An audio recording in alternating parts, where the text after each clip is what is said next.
Cold and coryza. Homeopathy is known for treating it. So I'm going to share a little bit of what you have to see when you're thinking of cold and coryza. First thing is this an infection or is this an allergy? Now, if it is an infection, it'll come with fever, it'll come with body ache, it will come with the other symptoms like headache, sinusitis, which will be associated with the cold or the infection. If it is cold or coryza, but then it comes from an allergic side, then there'll be a trigger.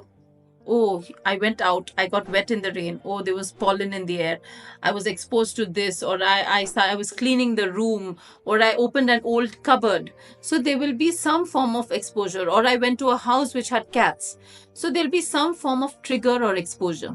Then there will also be the excessive flow, or there will be a sign with either the person will have eczemas, they will have other symptoms which show that the person has an allergic tendency. They might be seasonal related and they will not come with fever. That's coryza. Now, when a person has had cold and coryza for a very long time, they develop enlarged turbinates, adenoids, and polyps. Now, all these three are different.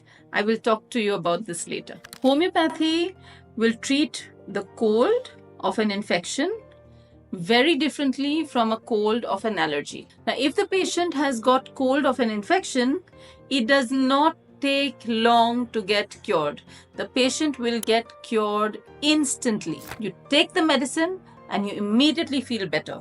You feel the cold getting better, you can start breathing, your fever will not come back.